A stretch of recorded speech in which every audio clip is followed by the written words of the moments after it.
We're the first grassroots nonprofit organization dedicated to exclusively fighting global warming in, what some people call the DMV area, but DC, all of Maryland and all of Virginia.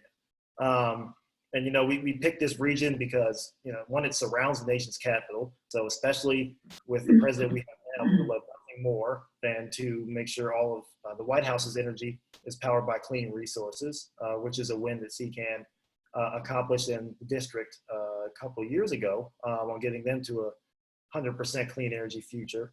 And then also because this region really represents the full political gamut from the urban centers around DC to rural Virginia and Eastern Shore Maryland to, people of color, majority cities like Richmond and Baltimore and Norfolk. So it's an area where we can try to pass policy that could then be copied and made better across the country. And eventually be ready to be really the first responders heading into the nation's capital when we have a federal government that's ready to respond to climate change. So you're in a very important and strategic area to fight for climate solutions. And our organization is almost 19 years old. We were founded in 2002 by Mike Tidwell, longtime journalist with a few books to his name. And we've had a lot of wins. I talked about the DC one.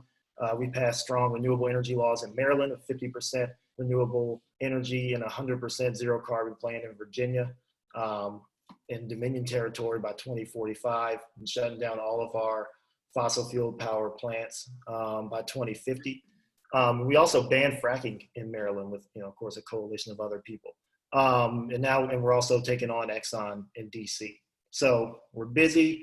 We would love for you to join us in this fight. And we are now, because of our big wins, starting to move towards another huge polluter, and that's transportation. So that's why we're here today. Like we talked about, transportation is a big one. And it's something that we haven't done a lot in CCAN.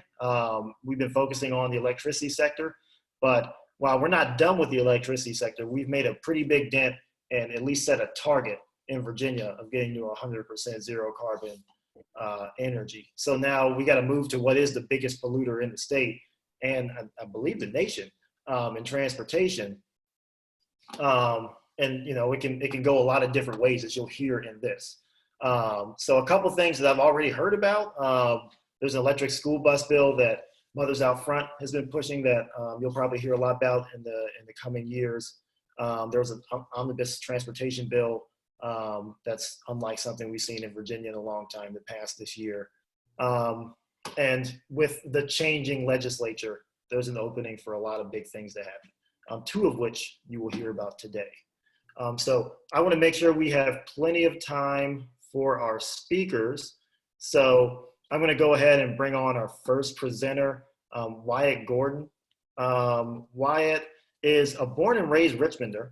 He holds a master's degree in urban planning from the University of Hawaii. I'm going to butcher this, at Manoa. Manoa. Oh, I got it right. Okay.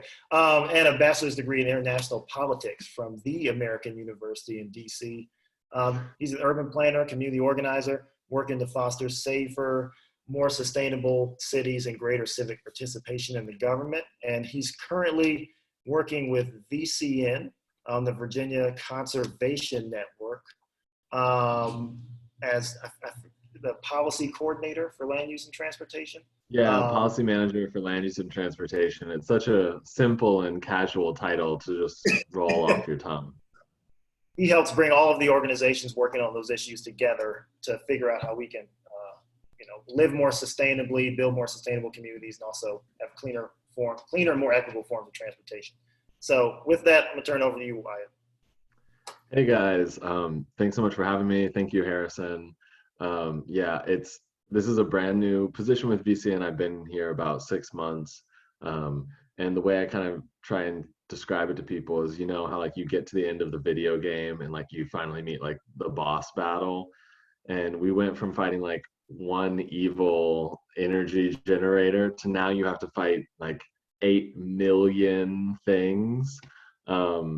because it's one thing to kind of like fight a specific electric generation source that's owned by one or a handful of companies.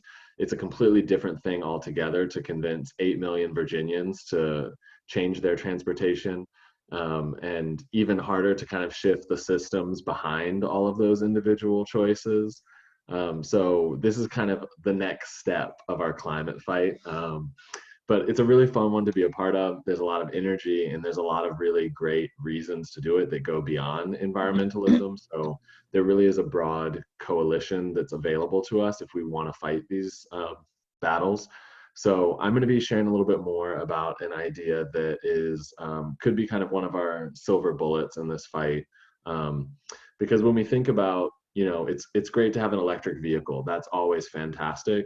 But the way that we at VCN are really trying to frame our land use and transportation work is the best trip to electrify is the trip that doesn't even happen. So if we can think about creating walkable, bikeable communities where you can get around safely on foot or with two wheels, then we don't have to worry about how to electrify that at all.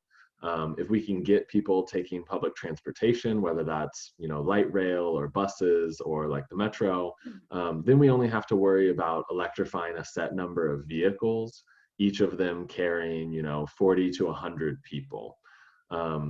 If all of those other things fail, then we have to try and figure out how we can convince private individuals who have their own economic, cultural kind of framework to prioritize buying electric vehicles.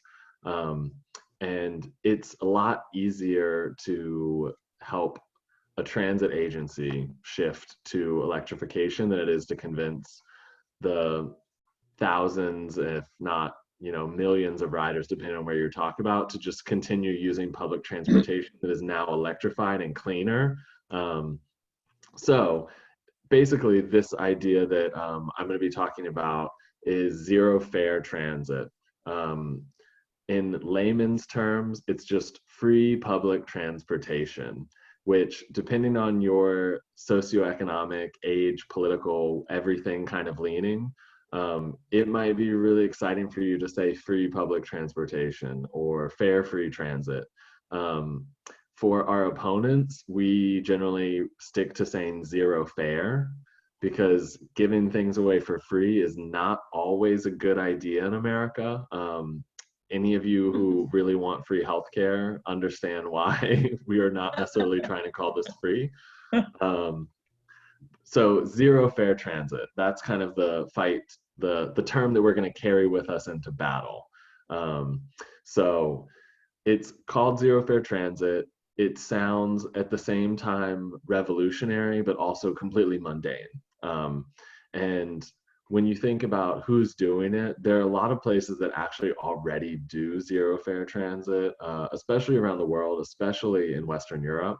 The entire country, I think it was Luxembourg, just switched to doing completely free public transportation on all of their buses, trains, just everything is going to be free now. But even here in the US, Olympia, Washington is going zero fare. Kansas City is going zero fare. We already have a lot of like college towns and like small ski resort style of places. All of you probably know of somewhere that has kind of like a downtown trolley or something that's free. So basically, or like a university shuttle. So this is basically just taking that model and scaling it up. Why we want to do that? It's incredibly hard to get people to take public transportation in a world that for 70 years has been built against public transportation. So I recently did like a big call with our environmental community and asked people how many people within a 10-minute walk could even walk to a bus stop if they wanted to. And we were just at like the low 60s. So that means like we have 40% of people who don't have a chance to take public transportation at all. So then for the last like 60-some%, how can we make it an option that's desirable? We need to do it in a lot of different ways, whether it's providing all of the necessities of benches, trash cans, shelters, maybe even real-time arrival signs, which would be crazy, but at least good app data. But one of the really important things, I mean, I think we're all Americans here, so we know how important the power of something free is. You know, a buffet, buy one, get one. We are a culture of very thrifty people. And if we know that something is free, we will go to any length possible to make it work for ourselves. And that's kind of like the magic behind zero fare transit, is if we can tell people, you know, this is something that's going to be running whether you're using it or not. So you're really kind of just wasting your money if you're not taking public transportation. It's something that people will switch to. And, you know, we might think that, you know, in Virginia, it's going to be really impossible to switch people to public transportation because so much of our society was built out, like our built environment was built in like the 80s and 90s when Virginia was getting really prosperous in this suburban model. But if you look at other places like Seattle, they really invested for a decade, the last decade, and said, we want to make it so that everyone lives within 15 minutes of a bus that comes every 15 minutes. And that was kind of like their 215s that they really focused on.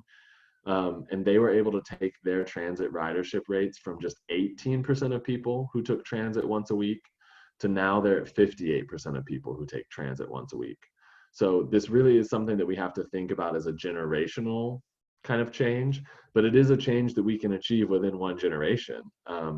And that is going to be just really transformational. I mean, of course, we all here care really strongly about the environment, and you have to think like for every gallon of fuel that you use in your car, you're literally dropping 5 pounds of carbon into the atmosphere. So imagine like 5 pounds worth of like charcoal bricks that you use for your grill, and then just dumping that into the nearest water, into your breathing air, into your own lungs. So switching people to public transportation by using something like zero fare is a really good way to kind of start making those changes. Obviously for the environment, I'll also say I think probably everyone here also cares about equity and inclusion and providing like socioeconomic boosts to communities that have been historically and continuously and till to this day disenfranchised and disadvantaged by our political and economic systems. And I'll use Richmond as an example because this is where we're based. In Richmond, 78% of our ridership, GRTC, the Greater Richmond Transit Company, which is weirdly a private company, but they're state-owned, so very weird. But 78% of all riders on GRTC are specifically Black. So you have to think about the other 22% are made up of white people, Latinx communities, Asian communities, indigenous communities. So we're talking about populations that really rely on public transit. So where you might think, okay, it's nice that I don't have to spend, you know, like $60 a month on my month pass for the transit system. But for another community, I mean, another member of your community, $60 could be the difference between giving their kids square meals, being able to make it to work, being able to pay for their, you know, tuition from the local community college that semester so that they can get a better degree and move on to a different future. So it seems really minor to a lot of people, but it is really transformational. Also just for social cohesion, you know, you bump into people on the bus and you see different worlds and you become less scared of the other, which this is a time in America where there are a lot of people actively trying to make us scared of one another. And something like just seeing someone who's not like you sit across from you and watching them struggle to get on and off the bus or like carry their bags, you know, like it really does have more than just a mobility component, a climate component, or a social justice component. So you can just live in a better city. But anyway, that's me trying to sell you on it. Now I'll tell you how it's possible because it sounds fantastical, but it is not. For systems like the metro, it could be really tricky because it would take hundreds of millions of dollars, because the metro, despite all of its disinvestment over the years, is still a world-class transit system. Um, However, where we can do this statewide is with our bus systems. And actually making our bus systems free would be would be kind of like the way that we would provide the most social justice and like socioeconomic benefits also, because if you break out the profile of people who take the metro versus people who ride the bus, people who ride the bus tend to be more people of color, lower income, working class. So you can actually kind of get more bang for your buck if you focus on buses in that way, as unsexy as we have been culturally trained to perceive our buses. They're really kind of the workhorses of transit, and they're super flexible and great. You can tell I love buses. But anyway, so buses are kind of like our lowest cost transit option. You know, you don't have any rails, you don't have to do a lot, like you can change the route if you see fit. And so taking GRTC as the example still, GRTC's annual budget is 60 million, period. And they spend, I mean, they get like 9 million a year on fare collection, which is an incredibly low fraction of their overall budget. And then if you take out fare enforcement, all of the cards, the little paper, people who manage accounts, blah, blah, blah, you've cut out $3 million worth of costs. So essentially you're only earning $6 million, aka 1/10 of your entire transit budget, off of collecting fares. Most funding comes from local governments, then after that state governments, and then federal grants. So if you think we could find $6 million to put towards Richmond's transit system, we could provide completely free public transportation at the exact same level of quality that exists today, period. So it's a pretty similar dynamic throughout the entire state. Most of our transit agencies, it's kind of the benefit of transit agencies in Virginia. You know, Richmond and Hampton Roads, we are the two worst funded transit agencies in the entire country. So there's really not much that we need to make free to people. And when you think about the mechanisms that exist, like in Central Virginia, we just got a Central Virginia Transportation Authority. Transportation authorities already exist in Northern Virginia and Hampton Roads. Specifically in Hampton Roads, it completely exempts any money from going to transit. So if we were to change something like that and find like $9 million that way, boom, all of public transportation in Hampton Roads could be free. If we were to look at the Central Virginia Transportation Authority, which pre-pandemic was expected to raise anywhere from $170 million to $200 million per year, and if we could just take 6 million of those dollars and put it towards public transportation, we could have public transportation be free, which is revolutionary and exciting.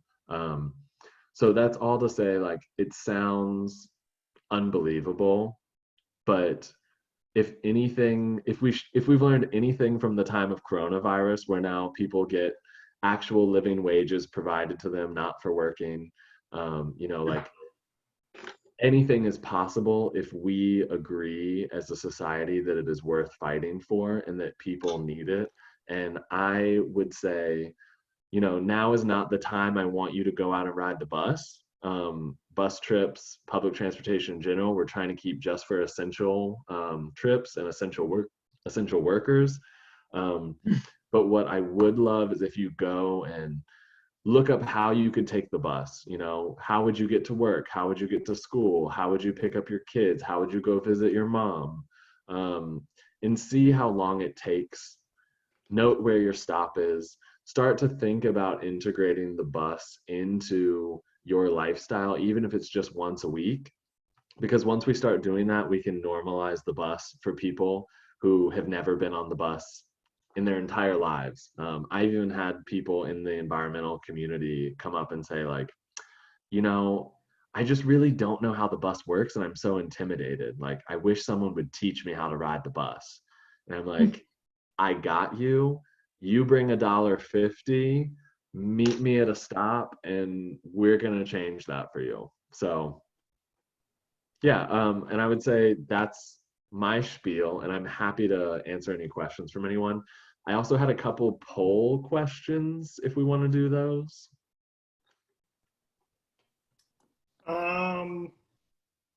Let's do some. We can do some poll questions. If you They're before just fun. Wyatt does for the Q&A, and then we'll be able to go into the poll. For the Q&A, if you want to ask a question, you can raise your hand. It's over in the participants tab at the bottom of your screen. If you click that, there should be an option for you to be able to raise your hand, and we'll be able to call on you and unmute you. Or I saw some in the chat. You're welcome to just type them in the chat and I'll ask them. So while we're getting some questions in the queue, I see Wyatt has a poll ready. And it's just, when was the last time you rode a bus?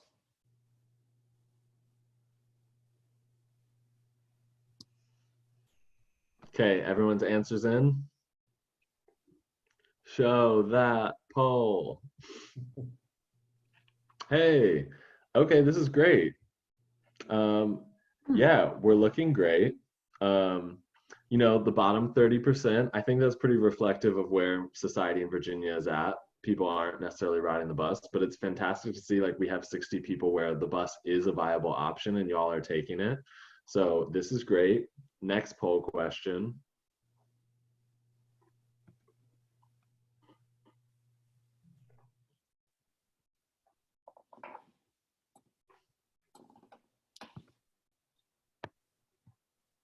So this question is, would you ride the bus more if it were free to you? So here we can see, you know, wherever you were in your, wherever you fell the last time you rode the bus. Now we can kind of have an idea, if zero fare transit were a reality, would that change people's dynamic? So close that poll. Okay, interesting. Yeah, so we see 36% say yes, that's fantastic. 48% maybe. Thank you for your very honest answer. I think that is very accurate. We have a lot of other work we need to do on public transportation in terms of making it, you know, the most convenient and accessible option for people, whether that's just building sidewalks so you can safely get to a bus stop, or whether that's adding in a bench. Yeah, no, I think this is great. This is awesome. Thank you, guys.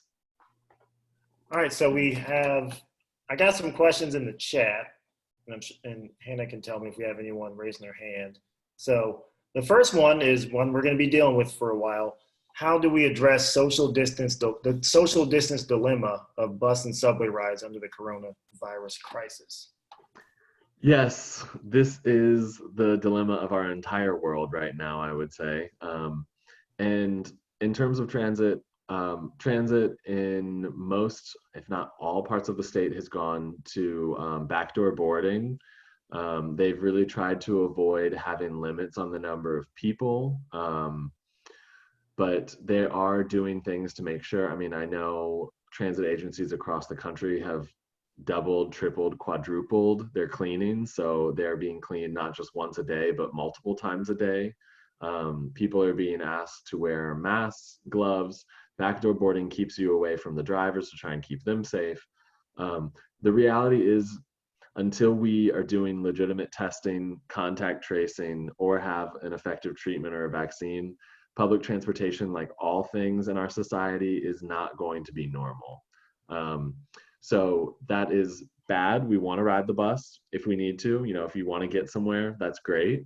On the other hand, the coronavirus has actually presented zero fare campaigners with a really wonderful, no, I'm not going to say wonderful, because this is obviously a horrible situation. So there's no real bright side to this. I'm not going to judge this up at all. But I will say, at least, no, not at least, it's all terrible. However, currently we are operating in this zero fare world. It's just not safe to collect fares. And what we've seen in Richmond is that, unlike around DC, metro ridership is down 95%. Transit agencies in the rest of the state, their ridership is generally hovering between like 60 to 65%. Why is that? Because they're essential workers. When you think about who rides the bus, they're people who are cleaning your hospital, they're nurses. Here in Richmond, the Pulse is ridden most by like healthcare workers going to MCV. So a lot of transit workers, I mean, a lot of healthcare workers ride transit. Also people who work at grocery stores, people who are stocking shelves, like the people in your life keeping everything running smoothly are transit riders. So it's at least good that we can make this service completely free to them in these times of incredible loss and also of socioeconomic uncertainty. And I think the reality of this virus is that we need to make a commitment to doing this for the next year to year and a half to 2 years until we have this virus under control. The real concern is that we expect transit agencies to continue to produce money and treat them like businesses at a moment when we need to treat them like essential mobility services. We need to be cutting them, you know, their stimulus check every single month so that they stay running, because the reality is if transit shuts down, 65% of the people that keep your world running will be shut down. They won't be able to get to work. I mean, I've even seen studies where, like, I think it was, I want to say it was like 35% of transit workers, I mean, healthcare workers said the number one reason that they weren't able to make it to shifts during a pandemic was altering schedules of the public transportation they relied upon. Which, if you think about most of Virginia, remember how I mentioned they're the worst funded transit agencies in the entire country. If you live on Southside Richmond and you need to get to VCU, you have one bus that leaves once every hour. So that's imagining like if you needed to get to work or school and your car is in the driveway and there's a fence, and that fence to let you out only opens for 1 minute every hour. It's a huge inconvenience to your life. So if we cut service any further, then you're looking at people having to get up at 5 a.m. to make it to an 8 a.m. shift. And at that point, people are just not going to do it. So this is an important time for us to fight for zero fare transit, because our essential workers and healthcare workers deserve their mobility to continue to be funded at the levels they're at now. And we can't expect public transportation to actually earn us money. I would argue in an idealistic world, we shouldn't. Mobility, just basic mobility, is a human right. No one thinks riding the bus is this glamorous, wonderful experience. You know, we call it the people's limousine, but that's more of a joke. So basic mobility just should be a right for people. Hey, Wyatt, we got a couple questions in the chat. Oh, sorry, Susan, go ahead. Button. No, it's okay, Susan, go ahead. I'm sorry. How do I can't find the control on my computer that lets me ask a question. And Susan, it would be, if you're at the bottom of your Zoom screen, you should see participants. If it's not fully maxed out, you may have to click that little more tab, and then you'll see it. Are you saying participants? Yes. Okay, got it. Once you click that, you should see a little blue hand that you can click. I've got my name up here. What do I do now? Raise my hand. You can ask your question. You were live. Okay. Oh, I just figured it out. Okay. I raised my hand. Go ahead, Susan. Thank you, Susan. That was a learning experience for me. I'm sorry. Hey, how many transit authorities have you have you contacted to kind of moot this question to them and of zero fare transport? I mean, how far have you gotten with any of the public transport people? Generally, transit people don't care where their money comes from as long as their money comes. If you talk to transit people off the record, they generally love it. They aren't allowed to say that on the record, because we already treat transit as like mobility welfare, and everyone knows how welfare is treated in the US terribly. So the thought of giving away public transportation for free, like, it just riles some people up. So this is why they're saying they're speaking off the record. yes, this is why if you were able to, hang out with them at a bar over happy hour, they would tell you how much they love this idea. Because you don't go into transit for the glamour or for the money. If you go into public transportation, it's because you actually believe in the mission that everyone deserves quality, affordable public transportation. And I want to. So it would take Hey, Susan, legislation. It would take marching in the street. What would it take to convince people that this is a great thing? Because most of the people riding the buses are essential workers. And I want to. A lot of the rest of us would love to do that if there was a bus available. I want to modify that question because it goes into one that was in the chat, and then we need to end, which is this a state or local advocacy issue? Great question. Both. We could easily see the state of Virginia swoop in and make transit across the state free. It is completely possible through the Department of Rail and Public Transportation for us to replace any gaps in fare. And actually in the omnibus bill that the governor proposed and got passed this year, they put in a pilot program.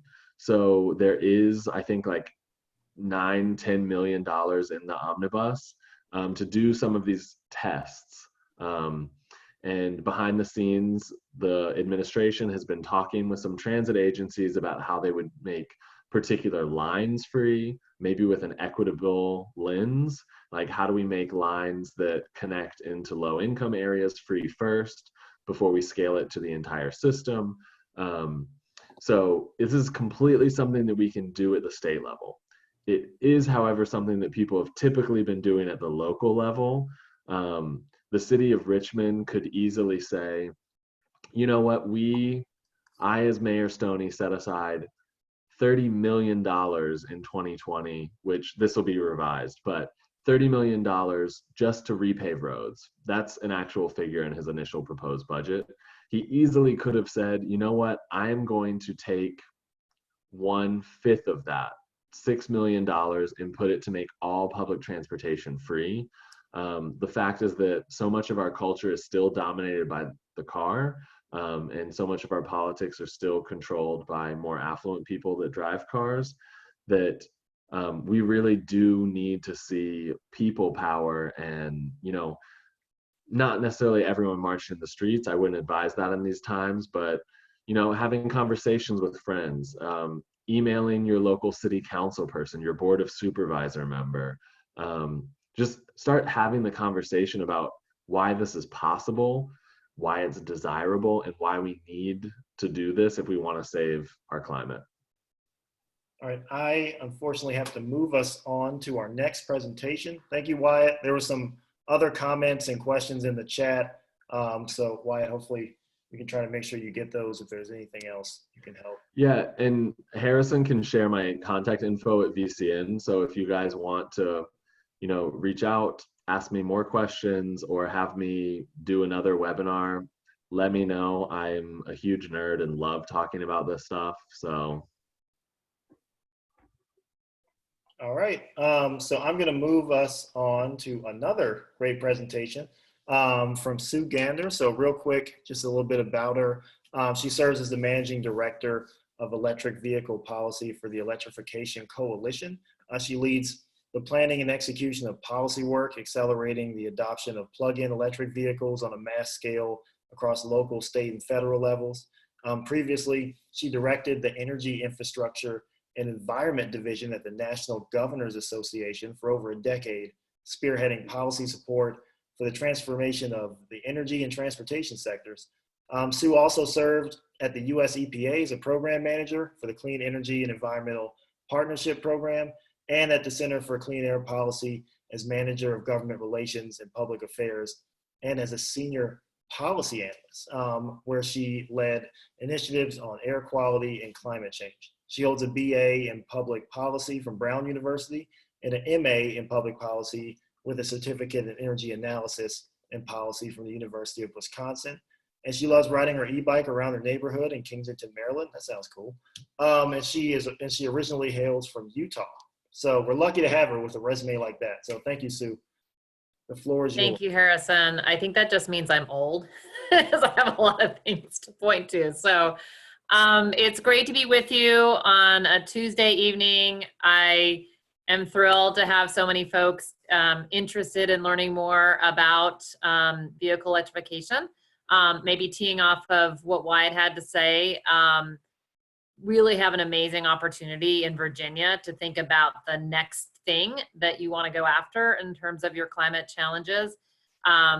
Huge kudos, big win on the clean energy front. And that's really important because for someone in a group that's really dedicated to electrifying transportation, we want the electricity that is fueling those vehicles to be as clean as possible. So all of this all does fit together.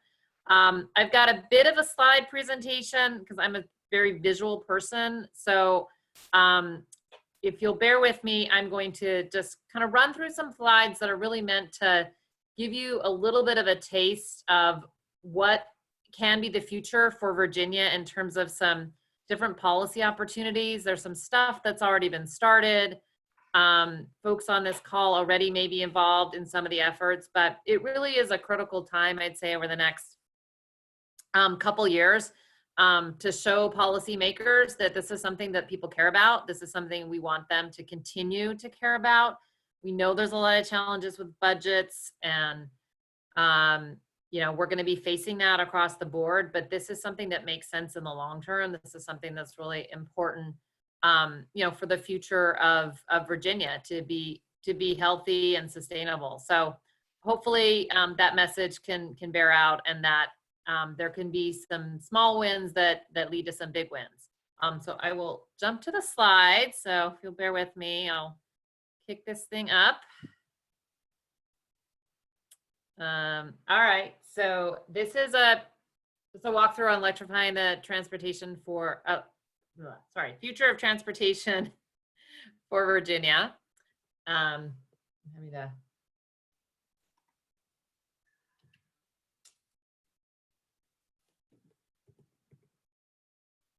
This worked when we tested it.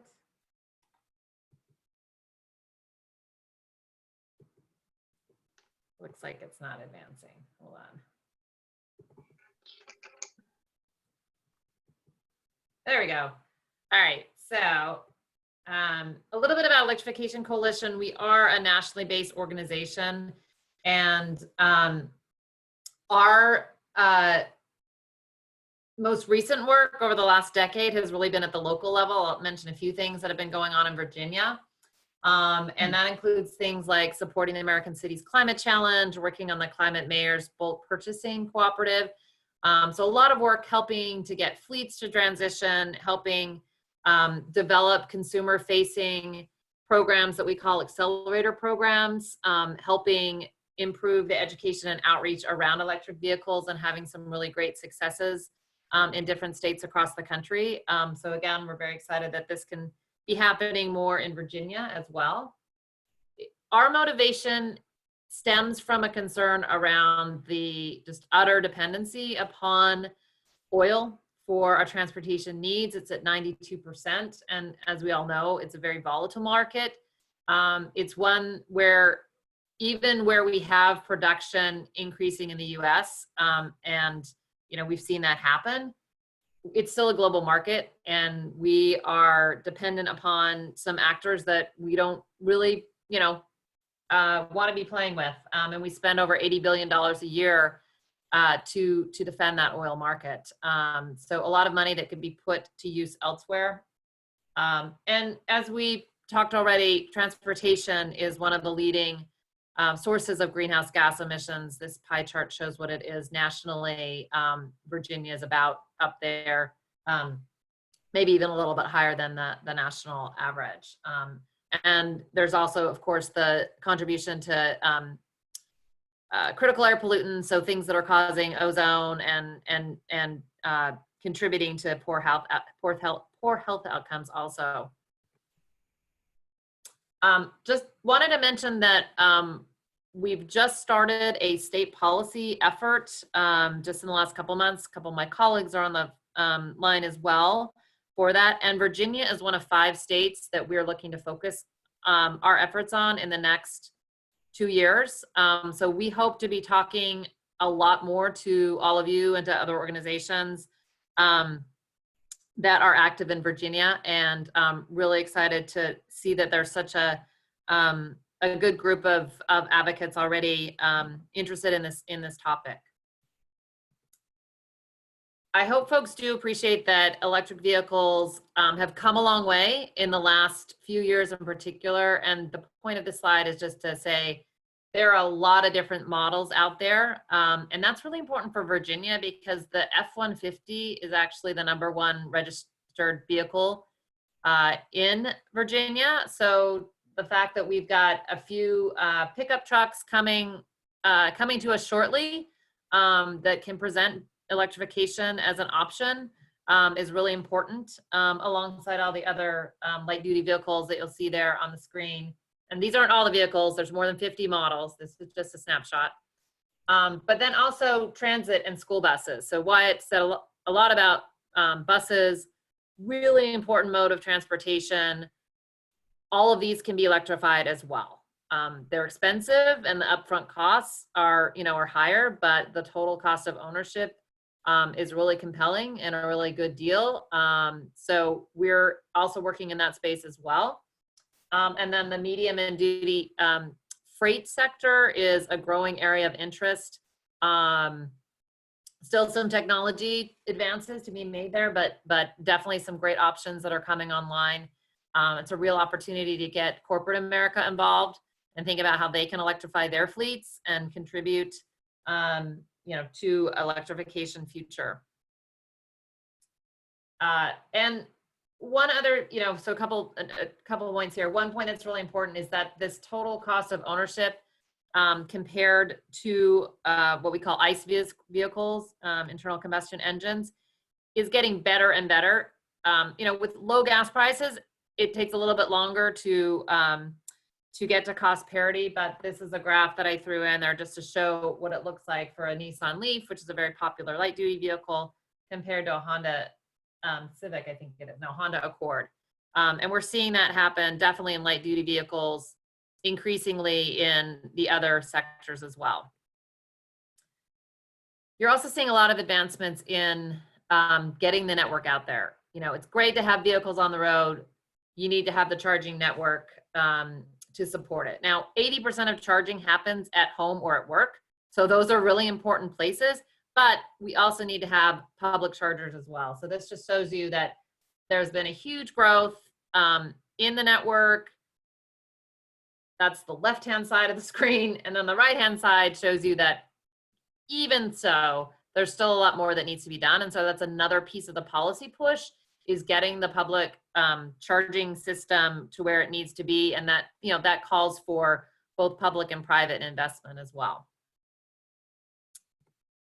All right, so how about creating a zero emissions vehicle program?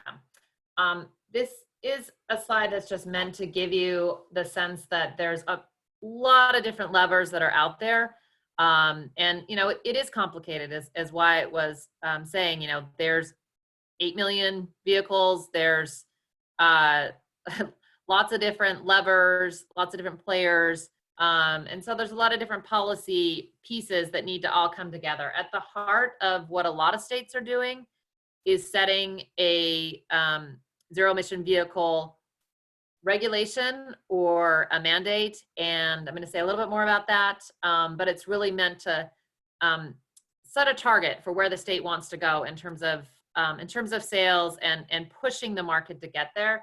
And then what's kind of around that in the ring are all the pieces that need to come together to make that possible. Getting the charging infrastructure set up, getting vehicle financing funding to help get over those first cost barriers, tons of education and outreach so that folks understand what the vehicles are, get a chance to drive them. A little bit tough these days to do the ride and drives, but I'll tell you, when people can get their little fix on an EV and see what it's like and experience it in person, that's one of the best ways to convince them that it's something that's right for them. And then fleet electrification plays a really big role in both public and private fleets. These are the places where you can, get a collection of vehicles to be moving towards electrification, really take advantage of some economies of scale. And in some instances, it works well with the recharging infrastructure to think about things on a fleet basis. The right-hand side there, that box there, are some things that are really important to consider. And I know, having had some conversations with folks across Virginia, that these are really top of mind as well. As these policies are being developed, not afterwards or, as an afterthought, but as the policy are being developed, it's really critical to think about what this means in terms of equity, in terms of access. And we work with a couple different groups that focus explicitly on those issues on a national level. And I know there's folks that are working on those issues at the grassroots level in Virginia. Really important to have them at the table. And then just acknowledging that there's many other ways to help get to climate goals, including vehicle miles traveled reductions, as well as thinking about overall efficiencies of the vehicles and of the entire system. Electrification Coalition, we have one mission, electrifying transportation. So that's our focus, but do want to acknowledge that there's some really other, important sort of legs of the stool here as well. So I wanted to share just a little bit more on the zero emission vehicle regulation, which is really the core of a zero emission vehicle program.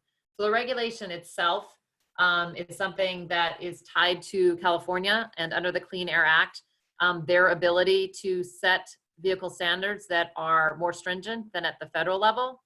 And then there's a second provision within the Clean Air Act that allows other states to adopt the California Zero Emission Vehicle Program. That's under Section 177. So you might hear these states referred to as 177 states.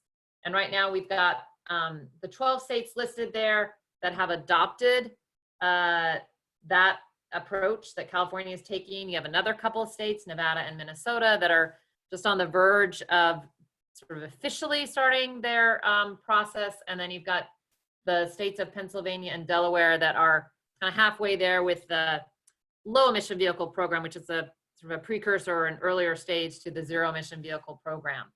And it sets up a system so that automakers have to set or have to meet a particular target. They can earn credits depending upon what kind of vehicles they sell, and kind of bank those and have some flexibility around what they're meeting. But ultimately, they need to sell the vehicles that are required within the state. So it's a big motivator, big push. I just noted a couple of resources that we've put together, the Electrification Coalition. We can get these links out to folks, but one is a ZEV scorecard that looks at the time it was 10 states that were in the ZEV program and how they're doing with all the supporting policies, just to get some indication of where those states are and what's important to move forward. And then we did a case study on how Colorado, which I think was the 11th state to move in, 11th or 12th state, to adopt the ZEV program, kind of what was their experience? What were some things that were important lessons learned from that, that are useful to think through? And then I'll just mention Virginia has both a number of things that are already in play. They're part of a regional program called the Transportation Climate Initiative, along with, I think it's 9 other states that are looking to reduce transportation-related emissions. Got a bunch of different fleet purchase incentives and some incentives that Dominion has put in place through the SCC. Doing a really great job, in my estimation, of the VW settlement funding. They were one of the, I think they were the first state to put out an RFP to bring in a third party to put in place the charging infrastructure that they were funding through that. So a bunch of things that are already going on. And then the right column is a number of the potential plays. And each of these are potential areas to push forward on. Some of them are going to take funding, and so it might make them a little more difficult. Some of them, like EV ready building codes, are going to be maybe a little bit easier because they don't have the funding that it's tied to it. Still challenging. Got a lot of resistance for that, but that's another policy that's becoming really popular in other states around the country. So I think I'll stop there. I had some links and so forth I can leave with folks about, maybe I'll just share them now. Some places for more information, just because we're running short on time. If you want to find out where chargers are in your area, that second link there is a great one to click on to know kind of, you know, is it possible for me to get an electric vehicle? Where would I charge if I had to, you know, go beyond the range of my vehicle? A little more on the Transportation Climate Initiative and what's involved there. It's been slowed down a little bit because of COVID, but they're still moving forward on trying to get some model rules out by the end of this year. There's two things I included that are live right now. The SEC has a comment period open for proceeding around electric vehicles. So I encourage you all to check that out if you're interested. And then the Department of Environmental Quality, which administers the VW settlement funding for the state, they've put out funding for transit buses, for school buses, and for electric charging infrastructure. There's still 44 million, I think it is, that's yet to be allocated. And so they're seeking comments on that. And then I just encourage you to, you know, educate yourself more on what's going on in your town, what your utility might offer, and, you know, think about what are those charging options that, you know, might be important for you to think about, or for your community, as you think about the option of making it more accessible for electric vehicles to play a part. So I will stop there and happy to answer any questions in the 5 minutes that are remaining.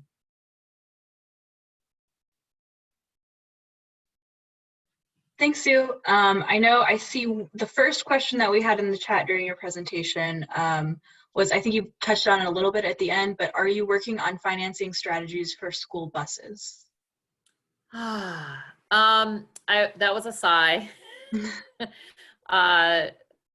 Yes. I think what we've been looking at in terms of school buses, I don't know who asked the question, but is to think about what the different combinations could be. I know that there is a big push from Dominion in terms of ratepayer funding for that. There's a lot of different options to pursue. You know, you've got the VW settlement funding that are there, and building upon that, thinking about federal grants. We're hopeful, although it's, you know, it's still very unclear, that some additional federal support can be put into the DERA program that supports funding for school buses. So, you know, definitely a place that's ripe for opportunity.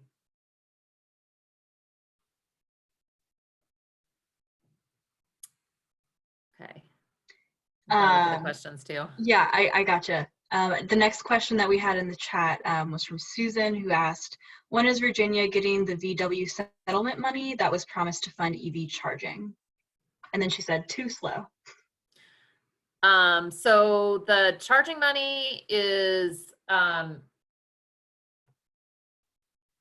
least my understanding is it's out. They've got the RFP going. The transit, I'm not sure the status of the transit and the school bus allocations. I think on school buses, it's was supposed to start a little bit earlier this year, and I'm not sure if that's still going on schedule. And then the rest of the funding does need to be, you know, does need to be, as I said, allocated and pushed out the door. And so that's an opportunity to try to, you know, get that out as quickly as possible, because that is some of the, you know, frankly, only money that's out there right now that, you know, we're able to tap into.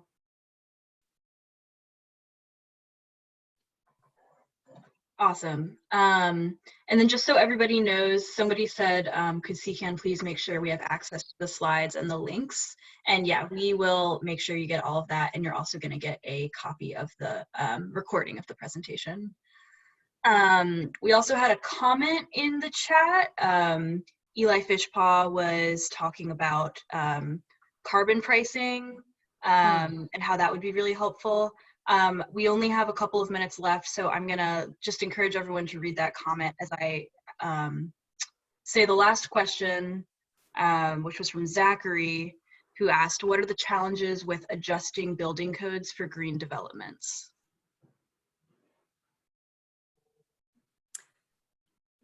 So there's a number of things. I think though there's, I mean, I guess I more focus on the opportunities. And there are a number of great examples already out there where communities have adopted, either at the local level or at the state level, EV ready building codes, primarily at the commercial level. And we just recently actually supported a ordinance that was passed in Honolulu just last week to try and encourage that. And there's generally some pushback in terms of, you know, it's new, it's different, but it really is a game changer in the long run. And I think some selling points are really around how it can make developments more attractive. You know, if you do it up front, it's much less expensive than having to go in and retrofit, of course, on the back end. So I think it's, you know, part of it's education, getting folks on the Building Codes Council that help decide these questions to be educated and supported of the measures.